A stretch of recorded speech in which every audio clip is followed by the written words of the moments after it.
creating my work, what it does for me, it feeds my soul. It helps me be a better community artist.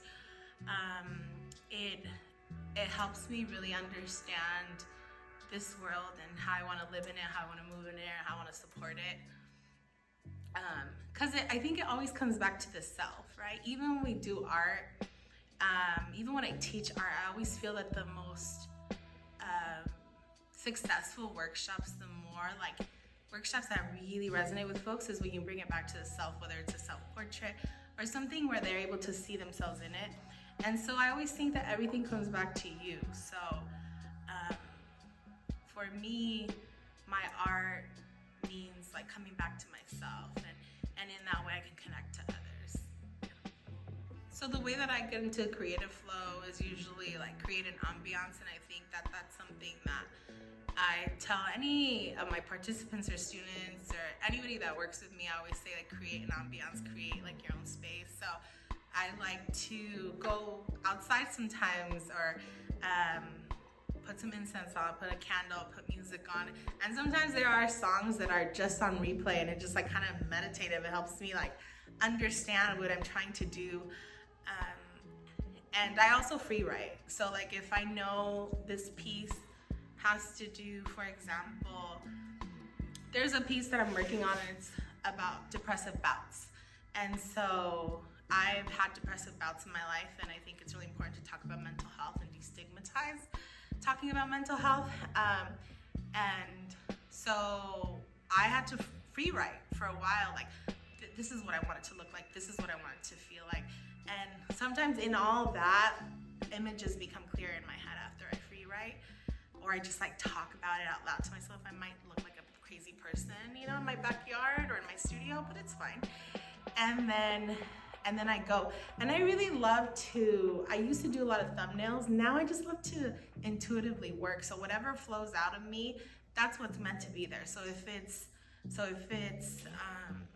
any kind of line work, whatever flows, there's a purpose. Eventually it'll come back to me and I'll understand why I drew that or why I painted that. So I really like to work intuitively, but I also just, sometimes it's just not even about thinking too much. I just go, because if I sit there and think too much, I'm gonna just like think too much of the piece. Sometimes that's why it's best for me to just work intuitively and allow myself to flow and release. And a big dream of mine was to create a mural with just women. And so it was myself and Reza Serna, who is Salvadoran Brazilian artist, amazing artist, Cristal Chavez, who is Filipina and Mexican. It's also women of color too, to like make sure. We also had another artist who will be honorably mentioned, Uli Moore. She's a Black elder in our community. She's a printmaker. She is amazing. I still want to curate her show, but she wasn't able to do it, and that's okay.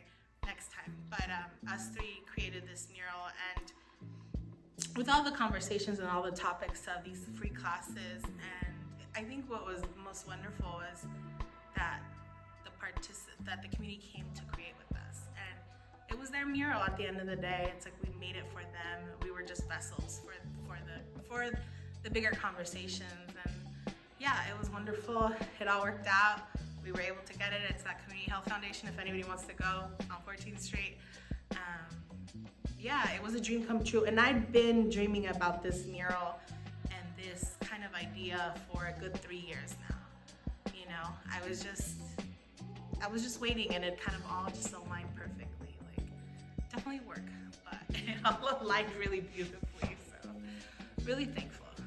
My first solo show was at Division 9 Gallery, and it was called The Aftermath of Love, and it was pieces that showed how I pieced myself back together after having my heart broken and relearning who I was. And I think when you stop talking to someone when they're not in your life anymore, it's like you have to kind of relearn, like, it's not really like Radiohead, or did I only like it because they liked it, you know, like things like that. And so it was it was also my anger and like the grief, you know, like the steps of grief.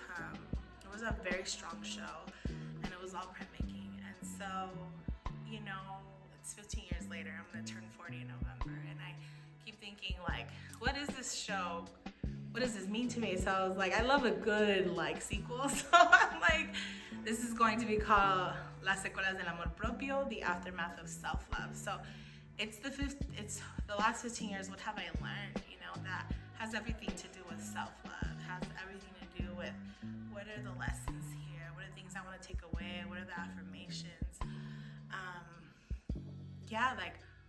like what have I taken away in this life, and so that's what you're gonna see. You're gonna see a lot of watercolor, some printmaking, some installation, light work, and all of them talking about the aftermath of self-love. What does that look like to me, and how does that feel? And so very, very, very colorful, very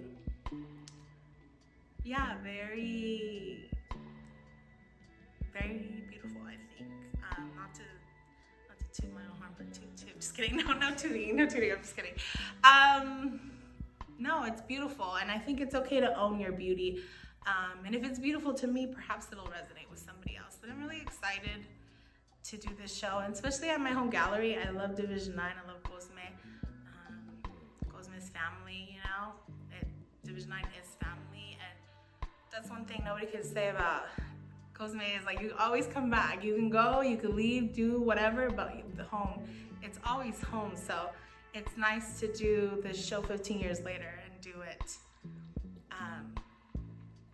and really honor what I have learned on this path as an artist and as a human being and as a woman. What is my definition of having a successful show?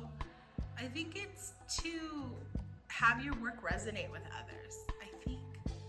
I think it's so beautiful when somebody walks up to you and tells you about your work. And they don't tell you about your work, they tell you about how they feel, how that piece made them feel. And I think that's one of the biggest things that I look for. Like, I love talking to folks and hearing their take. And I think I'm the same way with artists. Like, when an artist has a show, I want to hear what they have to say. I don't even want to tell them what I think. I just want to hear what they have to say. So it's the same way when others come up to me. I want to hear what they have to say and how it connected or resonated in their spirit. I feel it's a successful show. I do want to sell. I feel like as artists, we should sell our work. And we should also give ourselves our worth and make money off of that so that we can keep creating and we keep putting into ourselves, into our community. Because, the money that comes to me isn't just mine, it's everyone's as well, because some of that money goes right back into community. So of course I want to sell. Let it all sell. I'll make sure I'll take a lot of pictures. And I love having my folks together. I like to have my friends and my family. They're all my family together. I like to be able to hold everyone in one space and feel the energy in a room. Like, I think it's one of the, I wish, that's why I believe everybody's an artist. I wish everybody really believed it, because then they could have these feelings of when you create something and people come together and they connect. It's beautiful. So my studio is a home studio, so it's in my backyard and it's a separate little casita. It's a little house. It's a room. I'm taking things out because it's been storage for a minute, because there's so many art supplies and so many things that I've used to work with community. But I have a big table and I usually just work from that. I like to sit on the floor when I paint, especially if it's acrylic paints. And with the mediums that I'm using, which is watercolor, it's just easy for me to have pads or just any kind of paper that I can hold it on my lap. So sometimes I work from my bed, honestly. Sometimes I work from, it all depends on the mood. I feel like I'm a very intuitive person, so whatever feels good. Sometimes I'll work outside. Right now I'm working outside. That's my setup, my backyard. So it's just really whatever flows, whatever feels right. And I've been known to work anywhere. I could just be talking to people and just be creating something. And I also feel like as I've gotten older, a studio can be anywhere. A space can be anywhere. It's you who's setting the intention, right? So, even my car, wherever the inspiration hits, I feel don't quiet that voice. Go ahead and create. That's why you should carry art supplies in your bag, like I do. What advice would I give my younger self? if I could, I would say bet on yourself, girly. Like, bet on yourself. You will be your worst critic. You will be your hardest. You will be hardest on yourself than anybody else. Stop it. Like, stop getting in your own way. Stop that. Stop with this imposter syndrome. Yes, it's trauma. Yes, yes, you're a child of immigrants. Yes, all the things and all valid. And also bet on yourself and be unapologetically yourself. And also see people's gifts and also see people's red flags. And not everybody is community, and that's okay. And even if there's a quote by Tupac, because in community also there's a lot of ego, and in art there's a lot of ego. Also, I love this quote, it's Tupac, and it's like, you know, just because we're not friends anymore doesn't mean that you're my enemy. I want to see you eat, just not at my table, and that's okay too. And so I would tell her, don't take things so personally. Allow people to flow, and if they're meant to stay, they'll stay. So yeah, I would, and also it's okay not to people please. It's okay. What's meant for you will never be taken away from you. What's meant for you will never miss you. So I would tell myself a lot of things that now at this new age of almost 40 in November, I really honed in on, and I feel like, dang, I could have been betting on myself all this time, which I have to an extent, but not as unapologetically as I am now.